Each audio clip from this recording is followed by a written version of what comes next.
नमस्कार दोस्तों, स्वागत है आप सभी का हमारे मशीन लर्निंग सीरीज़ के एक और नए वीडियो में। आज की इस वीडियो में हम सीखेंगे मशीन लर्निंग पाइपलाइन क्या होती है और इंडस्ट्री लेवल प्रोफेशनल कोड कैसे लिखा जाता है। अभी तक हमने देखा कि पहले हम स्केलिंग करते हैं, फिर मॉडल ट्रेन करते हैं, फिर ग्रिड सर्च सीवी लगाते हैं, लेकिन ये सब अलग अलग लाइन्स में होता है जिससे डेटा लीकेज का रिस्क होता है और कोड मैसी हो जाता है। आज हम सीखेंगे कि पाइपलाइन का यूज़ करके पूरा वर्कफ्लो एक ही ऑब्जेक्ट में कैसे पैक करते हैं, जैसे कि स्केलिंग, मॉडल, हाइपरपैरामीटर ट्यूनिंग, सब कुछ। तो उसके लिए चलिए सबसे पहले हम लाइब्रेरीज इंपोर्ट करते हैं। तो यहाँ हम सबसे पहले ज़रूरी लाइब्रेरीज इंपोर्ट करेंगे, जैसे कि नमपाई और पांडास डेटा हैंडलिंग के लिए, लोड ब्रेस्ट कैंसर जो हमें बिल्ट इन डेटा सेट देता है, ट्रेन टेस्ट स्प्लिट डेटा को ट्रेन और टेस्ट में डिवाइड करने के लिए, स्टैंडर्ड स्केलर फ्यूचर स्केलिंग के लिए, पाइपलाइन पूरे मशीन लर्निंग वर्कफ्लो को एक लाइन में चेन करके एक जगह पे इकट्ठा करने के लिए, SBC हमारा SVM मॉडल है और एक्यूरेसी स्कोर और क्लासिफिकेशन रिपोर्ट मॉडल की परफॉर्मेंस चेक करने के लिए है। उसके बाद हमारा जो आता है वो डेटा सेट लोड करने का आता है, जो उसके बाद हमने डेटा सेट जो हमने लोड किया है, लोड ब्रेस्ट कैंसर वाला। यहाँ हम breast cancer data set load कर रहे हैं, जहाँ पे एक्स में फीचर्स हैं और वाई में टारगेट आउटपुट है, मतलब ट्यूमर मिलिगेंट है या बिगनिंग है। चलिए उसके बाद हम ट्रेन टेस्ट स्प्लिट वाला सेक्शन करेंगे। ट्रेन टेस्ट स्प्लिट यहाँ कोड डेटा में 80% ट्रेनिंग के लिए यूज़ कर रहे हैं, 20% हम टेस्टिंग के लिए यूज़ कर रहे हैं। और रैंडम स्टेट 42 का मतलब है कि हर बार सेम स्प्लिट मिले, इसके लिए हम रैंडम स्टेट 42 यूज़ कर रहे हैं। चलिए अगली जो हमारी होगी पाइपलाइन क्रिएट करने की होगी। पाइपलाइन हम क्रिएट करते हैं।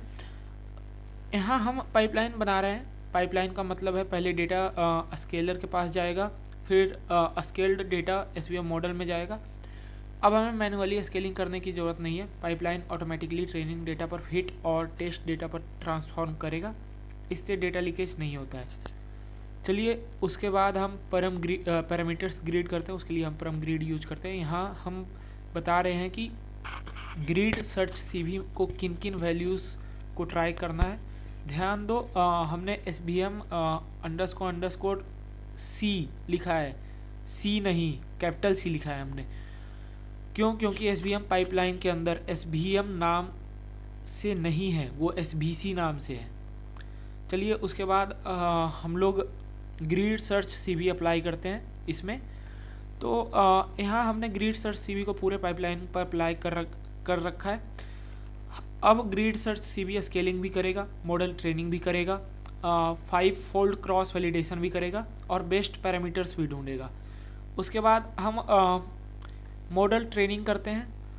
मॉडल ट्रेनिंग के लिए यह एक लाइन पूरा industry level machine learning workflow चला देती है। Grid dot fit x_train, y_train।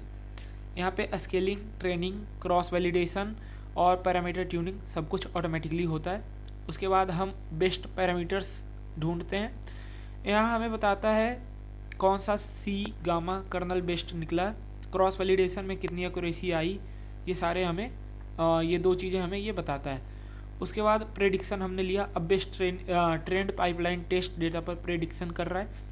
उसके बाद हमने फाइनल एक्यूरेसी लिया, यह रियल टेस्ट एक्यूरेसी दिखाता है, जो कि 0.98% एक्यूरेसी के साथ हमारा मॉडल अभी टेस्टिंग फेज में हमें आउटपुट दिया है, जो कि एक अच्छी सी एक्यूरेसी मानी जाती है मशीन लर्निंग में। उसके बाद हम क्लासिफिकेशन रिपोर्ट करते हैं, प्रिंट। क्लासिफिकेशन रिपोर्ट में यह हमें दिखाता है कि प्रिसीजन, रिकॉल, F1 स्कोर और सपोर्ट, यानी कंप्लीट परफॉर्मेंस एनालिसिस ये कर रहा है और हमें शो कर रहा है उस चीज़ को। अगर जो हम फाइनल कंक्लूजन की बात करें तो इस वीडियो में आपने सीखा पाइपलाइन क्या होता है, डेटा लीकेज से कैसे बचते हैं, प्रोफेशनल मशीन लर्निंग कोड कैसे लिखा जाता है, scaling plus model plus tuning एक साथ कैसे करते हैं, ये सब आपने सीखा। चलिए नेक्स्ट वीडियो में हम may be column transformer plus pipeline एक साथ कंबाइन करके हम देखें, जिसमें कैटेगोरिकल और न्यूमेरिकल डेटा हैंडलिंग दोनों आएगी। अगर जो ये वीडियो आपको अच्छी लगी हो तो वीडियो लाइक करें, वीडियो पे कमेंट करें। दोस्तों के साथ शेयर करें और चैनल को सब्सक्राइब करें। ऐसे ही वीडियो हम आपके लिए बनाते रहेंगे। धन्यवाद। Thank you for watching this video.